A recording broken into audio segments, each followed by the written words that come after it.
என் ரத்தத்தின் ரத்தமான உடன்பிறப்புகளே. பத்திரிகையாளர் திரைஞானி ஒரு தடவை சொன்னார், ஒரு ஜோதிடரை எம்ஜிஆர் மிகவும் வலை போட்டு தேடிக்கொண்டிருக்கின்றார். அந்த ஜோதிடர் இன்னும் கிடைக்கவில்லை. ஏன் தேடிக்கொண்டிருக்கிறார் என்று கேட்டபோது அவருக்கு அவர் சொன்னது பலித்தது. அது மட்டுமல்ல, அந்த ஜோதிடருக்கு உதவ வேண்டும் என்றுதான் எம்ஜிஆர் தேடிக்கொண்டிருக்கிறார் என்று சொன்னார். சரி, அந்த ஜோதிடரை எம்ஜிஆர் பார்த்தாரா? அந்த ஜோதிடர் என்ன சொன்னார் எம்ஜிஆருக்கு? வாருங்கள் பார்ப்போம். தாய் வார இதழ் வெளியீட்டு விழாவின் போது அன்றைக்கு முதல்வராக இருந்த புரட்சி தலைவர் எம்ஜிஆர் ஒரு விஷயத்தை குறிப்பிட்டு அவர் தேடும் அந்த ஜோசியரை பற்றி சொன்னார். நான் மர்மயோகி படத்தில் நடித்து கொண்டிருந்த போது SV சகாஸ்ரானாம் என்கின்ற நடிகர் நண்பர் என்னிடம் தன்னுடைய நண்பர் ஒருவரை அழைத்து வந்தார். அவர் தபால் நிலையத்தில் பணியாற்றுகிறவர். கைரேகை பார்ப்பது அவருடைய பழக்கம். ஆனால் அதற்காக பணம் வாங்குவதில்லை. என்னுடைய கைரேகையை இங்க் தடவி எடுத்து சென்றார். மறுநாள் வருவதாக சொன்னார்.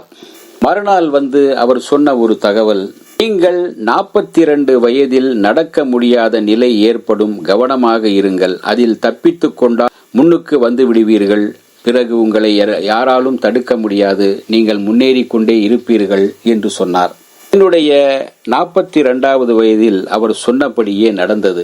அதாவது சீர்காழியில் நாடகத்தில் நடிக்கும் போது குண்டுமணியை நான் தூக்கும் போது அப்படியே கீழே விழுந்து என்னுடைய கால் உடைந்தது. உங்களுக்கு எல்லாம் தெரியும். அந்த கால் உடைந்த பிறகு 3 மாதங்களுக்கு மேல் நான் ஆஸ்பத்திரியில் ஓய்வெடுத்தேன். அதை தான் அவர் குறிப்பிட்டு சொன்னது. அது நடந்தது. நடந்து விட்டது. என்னுடைய கால் பாதிக்கப்பட்டது. என் தாய் செய்த புண்ணியமோ தர்மமோ என்னவோ தெரியவில்லை. என்னை காப்பாற்றி மறுபடியும் சகஜ நிலைக்கு வந்து நான் அழகாக நடக்கவும் பேசவும் முடிந்தது. அதற்கு பிறகு நான் அவர் சொன்னது போலவே உயர்ந்து கொண்டேதான் போனேன். அவர் சொல்வதற்கு முன்பு வரை ஒரு படத்திற்கு 25,000 ரூபாய் வாங்கி கொண்டிருந்த நான் அதற்கு பிறகு லட்சக்கணக்கில் வாங்க ஆரம்பித்தேன். சொன்னால் நம்ப மாட்டீர்கள், அந்த ஜோதிடர் என்னிடம் ஒரு சல்லி காசு கூட வாங்கவில்லை. இதை பற்றி பத்திரிகையில் போட்ட பிறகாவது அவர் என்னை வந்து பார்ப்பார் என்று நினைக்கின்றேன். அதற்காக தான் இங்கு இந்த விஷயத்தை சொன்னேன். இன்று தனக்கு பணம் வாங்காமல் கைரேகை பார்த்து சொன்ன அந்த உண்மையான அந்த ஜோதிடரை பார்க்க வேண்டும் என்று விரும்பி அவருக்கு உதவ வேண்டும் என்று நினைத்த புரட்சி தலைவர் அந்த பத்திரிகை விழாவில் சொன்னதும் கொஞ்சம் நாளில் குறிப்பிட்ட ஜோதிடர் கைரேகை நிபுணர் கோபிநாத் ராவ் கோயம்புத்தூரில் இருந்தார். எம்ஜிஆரின் பேச்சை பத்திரிகையில் படித்துவிட்டு சென்னைக்கு வந்தார். எம்ஜிஆரின் ராமாவரம் தோட்டத்திலும் அவருடைய அலுவலகம் இருக்கின்ற ஆற்காடு முதலி இல்லத்திலும் எம்ஜிஆரை சந்தித்தார். ஆற்காடு முதலியார் தெருவில் உள்ள அலுவலகத்தில் என்னை சந்தித்த புரட்சி தலைவர் எம்ஜிஆர் மாடிக்கு வரும்படி என்னை அழைத்து சென்று உட்கார வைத்தார். சிறிது நேரத்தில் முதல்வர் அங்கு வந்தார். எங்கள் இருவரையும் தவிர அந்த அறையில் யாரும் இல்லை. வலது கையை என் முன் நீட்டினார். சாக் பவுடரை எடுத்து அவர் கையில் பூசினேன். அவர் என்னை ஒரு கேள்வி கூட கேட்கவில்லை.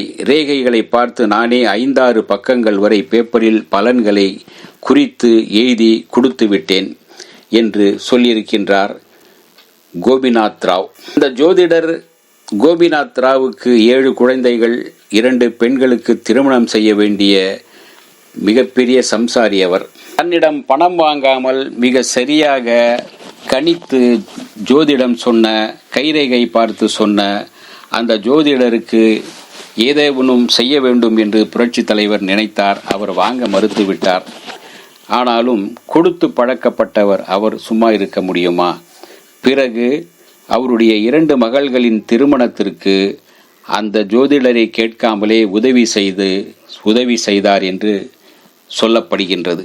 செய்திருக்கின்றார். புரட்சி தலைவர் கொடுப்பார், ஆனால் தான் கொடுத்தது வெளியே தெரியாமல் கொடுத்திருப்பார் என்றுதான் நம்ப வேண்டும். அவரை சந்தித்துவிட்டு யாரும் வெறும் கையோடு போனதாக சரித்திரம் இல்லை. இந்த வீடியோ உங்களுக்கு பிடிச்சிருந்தா லைக் பண்ணுங்க, ஷேர் பண்ணுங்க, கமெண்ட் பண்ணுங்க, சப்ஸ்கிரைப் பண்ணுங்க, மறக்காம பெல் ஐகானை கிளிக் பண்ணுங்க.